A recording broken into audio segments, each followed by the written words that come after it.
सब कुछ करने के बाद भी जीवन में शांति नहीं आ पाती, आपकी अंदर की भूख बाकी रह जाती है और अधिकांश रूप से व्यक्ति ये कहता रहता है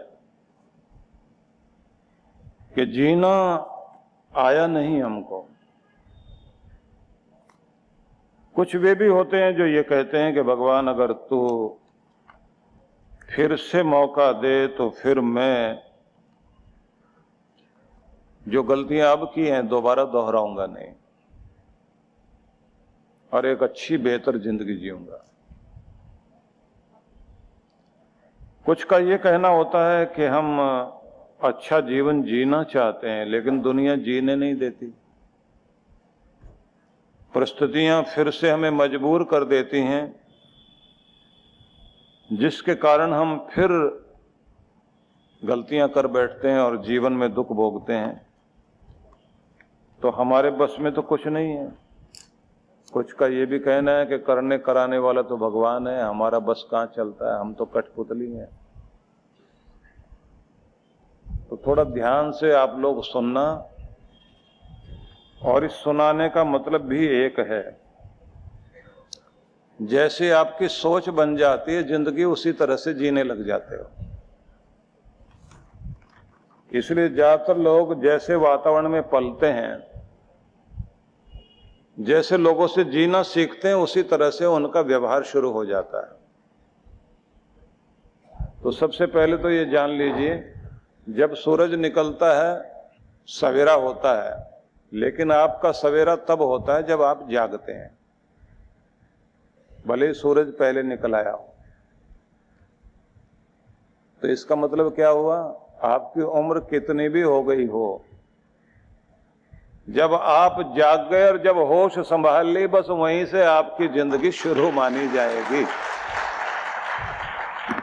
अब तक जो कुछ हो गया हो गया, अब नई जिंदगी, नया ढंग, नया रंग होना चाहिए। तो इस सब में सबसे पहली बात तो ये आ गई कि इस पृथ्वी ग्रह पर आप रहने के लिए आए और हर किसी को लगभग 100 वर्ष की आयु का मौका दिया जाता है, जिसमें हम लोग सेंचुरी पूरी कर ही नहीं पाते, जल्दी आउट हो जाते हैं। 80, 83, 84 तक ले गए, लोग कहते हैं लगभग पूरी उम्र भोग ली। ज्यादातर लोग बीच में ही यात्रा पूरी करके चले जाते हैं। 50-55 पर पहुंचते पहुंचते लोगों को लगने लग जाता है कि अब दिन ढलने लगा है, मतलब जाने की बारी शुरू हो गई।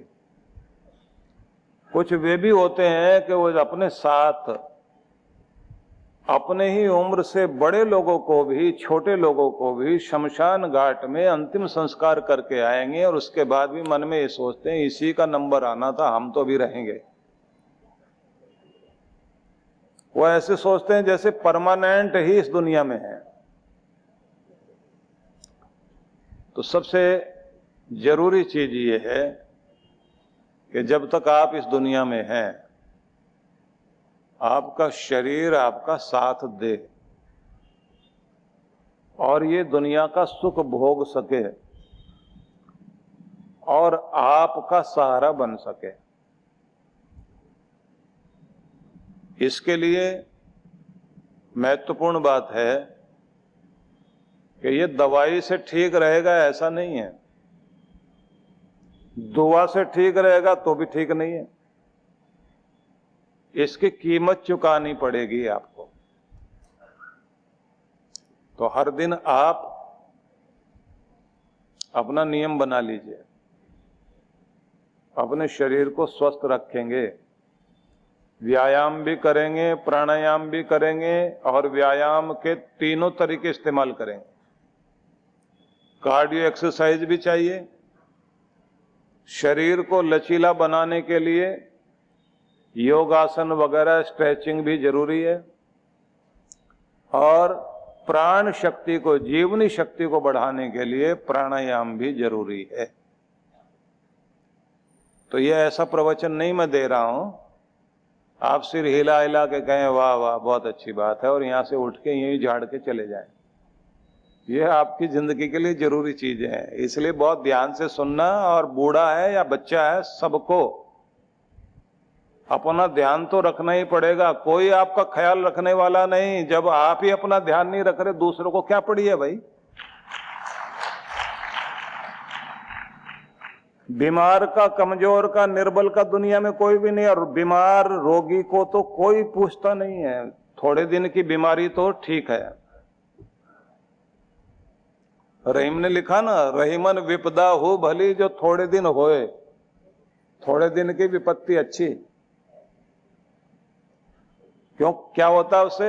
हित अनहित इस जगत में जान पड़े सबको।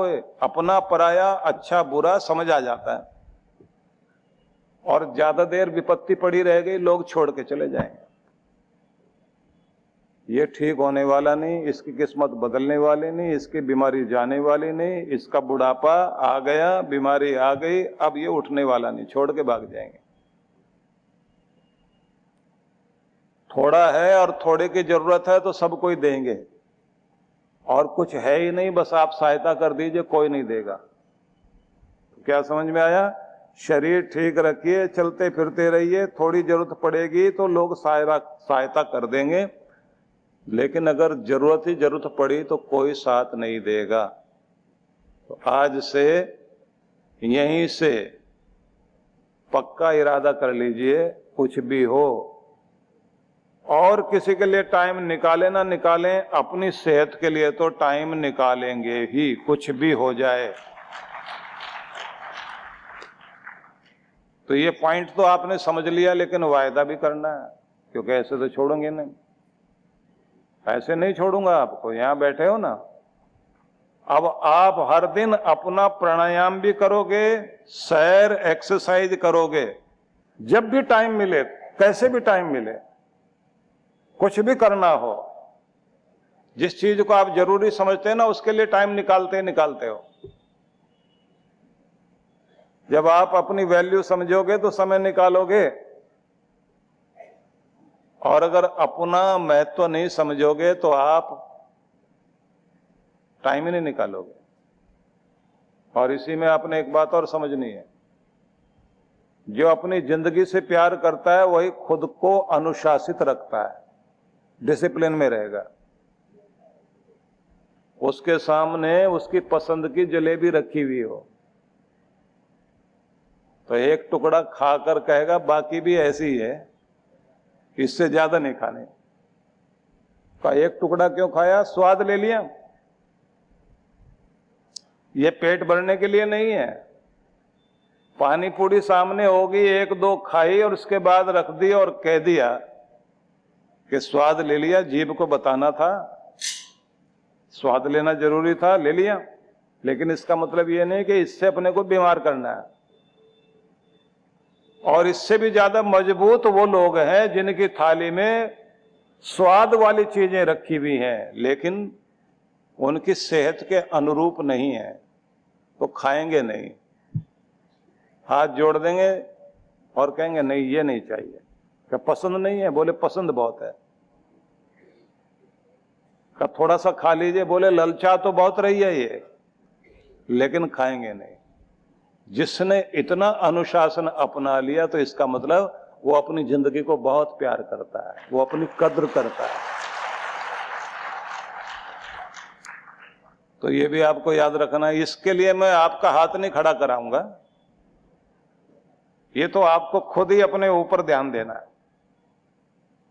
अब तीसरी चीज, जरूरी चीज, कि आपको 3 चीजों पर सारा दिन ध्यान देना है। एक अपनी मुस्कुराहट पर, एक मन की शांति पर, तीसरी चीज जैसी परिस्थिति हो उसी में संतुलन बनाकर चलना, बैलेंस बनाकर चलना। मुस्कुराहट, शांति, संतुलन, याद कर लीजिए, मन मन में दोहरा लीजिए, बोलने की जरूरत नहीं है। सारा दिन चेहरे पर मुस्कुराहट, ठीक है।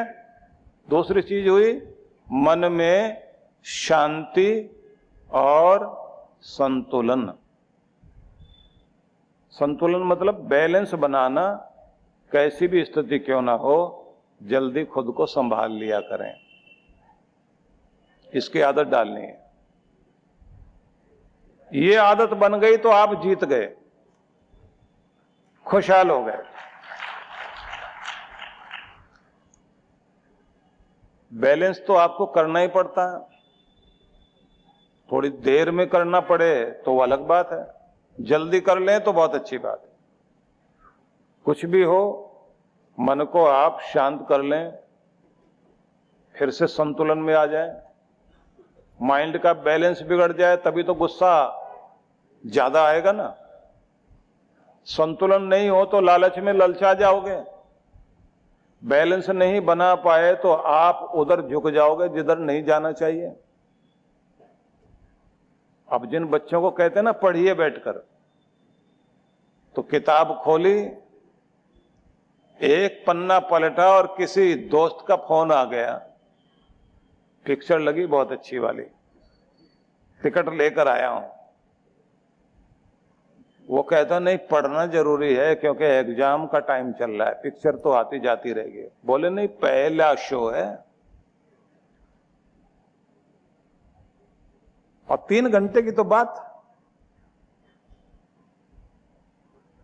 अब जो लालच को सामने देखकर पुस्तक बंद करके चला गया, उसकी जिंदगी में फेलियर शुरू। और जो लालच को ठोकर मार करके अपने अनुशासन में बैठा रहा और अपनी पढ़ाई करता रहा, उसकी जिंदगी जीतेगी और उसका लालच और आकर्षण, वो चीजें सब उसके पीछे पीछे घूमेंगी। जिसे बैलेंस बनाना आ गया, जिसे डिसिप्लिन में रहना आ गया, जिसको मन को शांत करना आ गया, और जो हर पल जैसी स्थिति हो खुश रहता है, वो जीतेगा। अब आप सोचिए दुनिया में ऐसा क्यों है कि 100 में से 80% ऐसे लोग हैं जो एवरेज जिंदगी जीते हैं और 20% ऐसे लोग हैं जो बहुत अच्छी बेहतर जिंदगी जीते हैं। ये 80-20 का सिद्धांत बहुत अद्भुत है। इस पर यूरोप में बहुत लिखा गया। अब इसको समझ के देखना आप कि 20% लोगों के पास 80% दौलत है और 80% के पास केवल 20% दौलत है। वो बेचारे 80% लोग 20% में गुजारा कर रहे हैं। इससे भी और अजीब बात, 20% लोग 80% पे राज कर रहे हैं।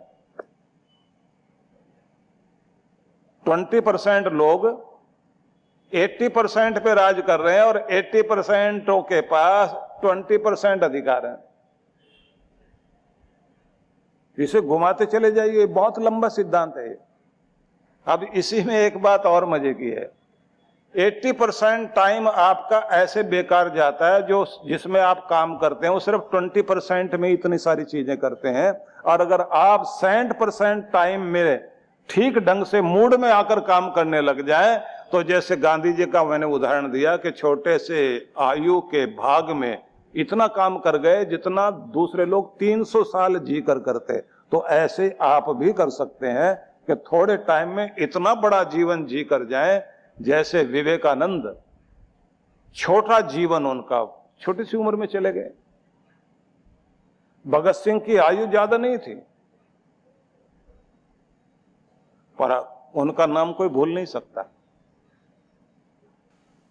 आपको अगर ठीक से जीना आ जाए और अपनी शक्ति का प्रयोग करना आ जाए ब्याह शादी का समय जब आता है ना, साल भर से लगे हुए होते हैं, लेकिन ज्यादातर काम जो है ना, जब शादी का के दिन नजदीक आ रहे होते हैं ना, वो जो 15-20 दिन होते हैं ना, उसी में सारे काम होते हैं। परम पूज्य सद्गुरुदेव श्री सुधांशु जी महाराज के पावन सानिध्य में 4 दिवसीय विराट भक्ति सत्संग कार्यक्रम की रूपरेखा दिनांक 26 से 29 दिसंबर 2024 सायं 4:30 से 7:30 बजे।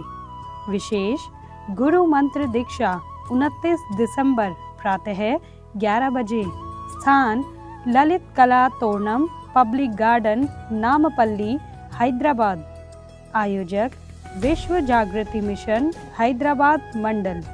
संपर्क सूत्र 9812183585 9849128305 9030025800 9849017376।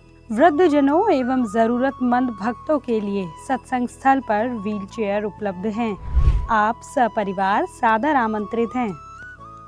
परम पूज्य सद्गुरुदेव श्री सुधांशु जी महाराज एवं डॉक्टर अर्चिका दीदी जी के पावन सानिध्य में नव वर्ष का शुभारंभ नव प्रभात 2025 कार्यक्रम की रूपरेखा दिनांक 1 जनवरी 2025 नव प्रभात यज्ञ प्रातः 9 बजे।